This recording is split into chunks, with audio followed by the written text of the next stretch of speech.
আসসালামু আলাইকুম বন্ধুরা, আশা করি আপনারা সবাই ভালো আছেন। নতুন একটা ভিডিওতে আপনাদের সবাইকে স্বাগত জানাচ্ছি।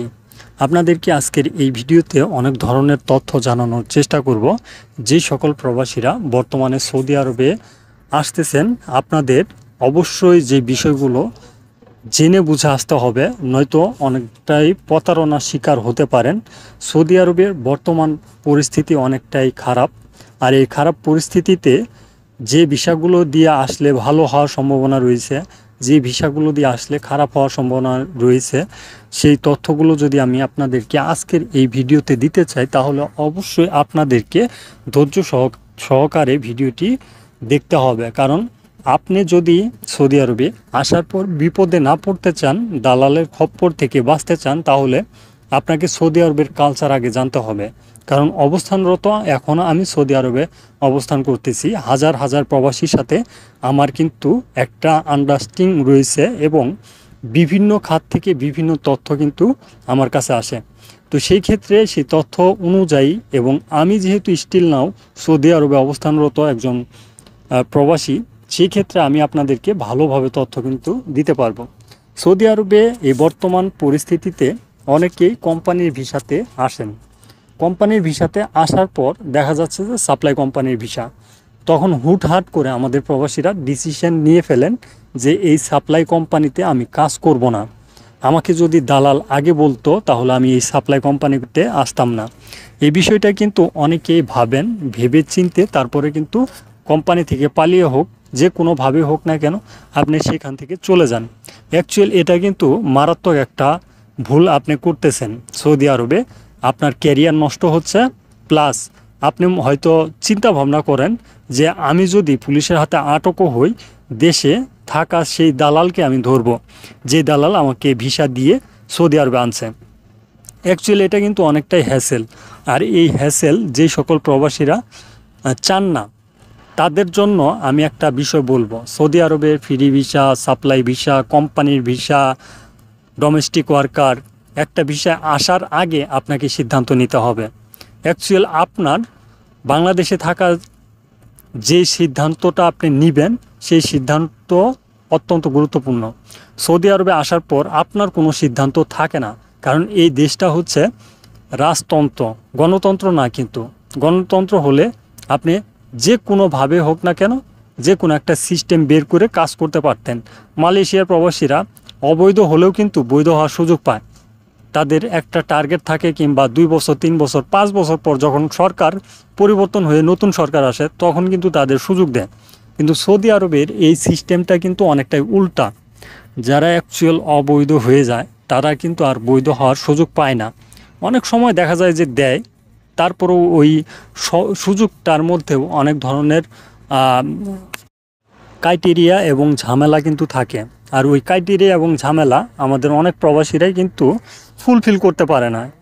যেমন কিছুদিন আগে কিন্তু একটা নিয়ম সৌদি আরবে সরকার হাতে নিয়েছিল, যে অবৈধ প্রবাসীদেরকে বৈধ করার জন্য হুরুপ্রাপ্ত যে সকল প্রবাসী রয়েছেন তাদেরকে 2 মাসের টাইম দেওয়া হয়েছিল বৈধ হওয়ার জন্য। এখন বর্তমানে চলতেছে ডোমেস্টিক প্রবাসীদের 3 মাস পর্যন্ত টাইম রয়েছে বৈধ হওয়ার জন্য। কিন্তু যেই সুযোগগুলো দেয় তার মধ্যে কিন্তু অনেকটাই ঘুরপেচ, অনেকটাই সমস্যা থাকে, যেটা আমাদের প্রবাসীদের জন্য অত্যন্ত ব্যয়বহুল হয়ে যায়। কারণ আপনি 3 বছর যাবৎ অবৈধ, আপনাকে যদি বলে যে 3 বছরের ইকামার খরচ দিয়ে তুমি বৈধ হতে পারবা, এই সুযোগটা যদি সরকার দেয়, আপনি কি বৈধ হবেন?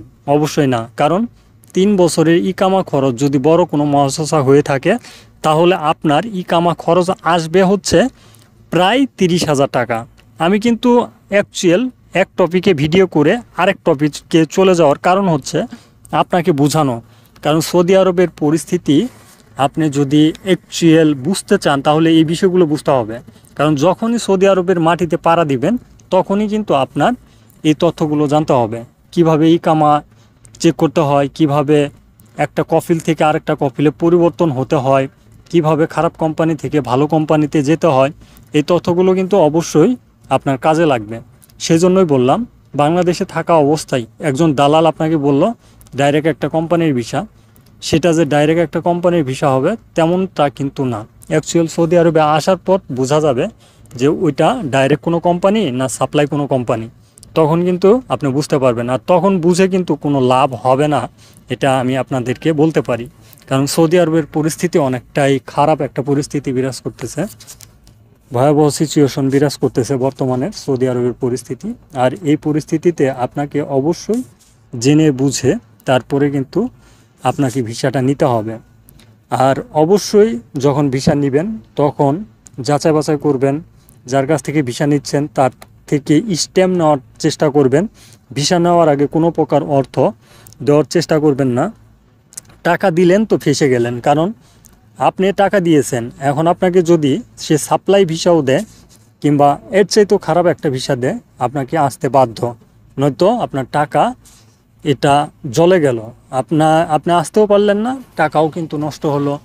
আর একটা ভিসা লাগার ক্ষেত্রে অনেক ধরনের প্রসেস রয়েছে, সেই প্রসেসগুলো মেনটেন করেই কিন্তু অ্যাকচুয়াল আমাদের প্রবাসীদেরকে আসতে হয়। সেই প্রসেসটা হচ্ছে আপনাকে মেডিকেল করতে হবে, প্রথমে তো পাসপোর্ট করতে হয়, তারপরে মেডিকেল, তারপরে আপনাকে পুলিশ ক্লিয়ারেন্স করতে হয়, তারপর কত হাবিজাবি অনেক ধরনের সিস্টেম রয়েছে।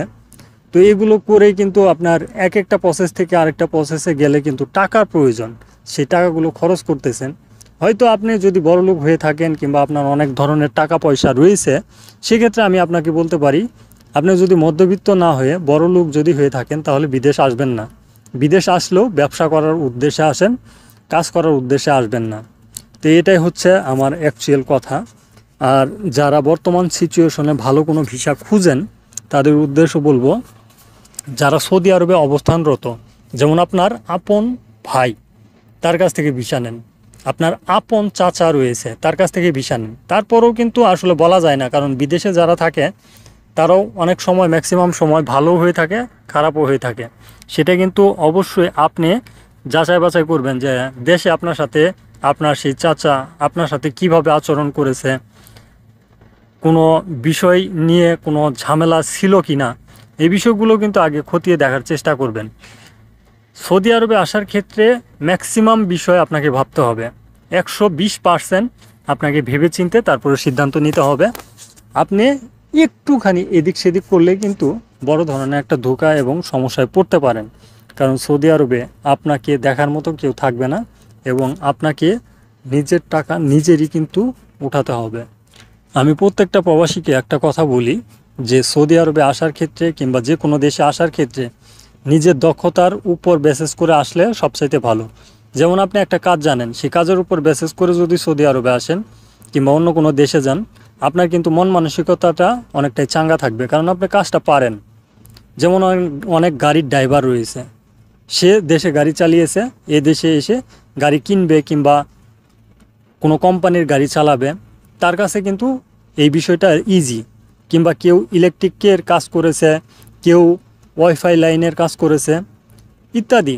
আপনার হাতের দক্ষতার অনুযায়ী আপনি যদি সৌদি আরবে আসেন, দেখা যাচ্ছে যে ওইটাতে আপনি তাড়াতাড়ি সাকসেস পাবেন। সেই জন্য আমাদের বাংলাদেশে কিন্তু এখন প্রত্যেকটা জেলায় কারিগরি প্রশিক্ষণ কেন্দ্র রয়েছে, যেখানে বিনা পয়সায় আমাদের প্রবাসীদেরকে কিন্তু প্রশিক্ষণ দেয়। আপনারা 3 মাস ব্যয় করে একটা ট্রেনিংয়ের মাধ্যমে একটা কিছু শিখে আসেন, যারা কোনো কিছু পারেন না। আপনার মন যেটা চায় সেটা আপনি শিখে আসতে পারেন। যদি সেই ভিসাতে নাও আসেন, কিন্তু ওই অভিজ্ঞতাটা আপনার কাজে লাগবে। আপনাকে যখন কেউ দেখার মতো থাকবে না, আপনার ওই অভিজ্ঞতাটার উপর বেসিস করে যে কোনো না যে কোনো জায়গায় কাজ পেয়ে যাবেন। আর ওই কাজের উপর বেসিস করে আপনি সৌদি আরবে কিংবা অন্য যে কোনো দেশেই ভালো থাকতে পারবেন। আশা করি যে তথ্যগুলো দিলাম আপনারা বুঝতে পারছেন। তারপরেও যদি কোনো বিষয়ে তথ্য জানার থাকে ভিডিওর কমেন্ট বক্সে জানাবেন। আর এই কিছুদিন যাবৎ আমি আপনাদেরকে ভিডিও দিতে পারিনি, সেজন্য আন্তরিকভাবে দুঃখিত। এখন চেষ্টা করব রেগুলার আপনাদেরকে কন্টেন্ট দেওয়ার জন্য। ধন্যবাদ সবাইকে, আমার সাথেই থাকবেন। আসসালামু আলাইকুম।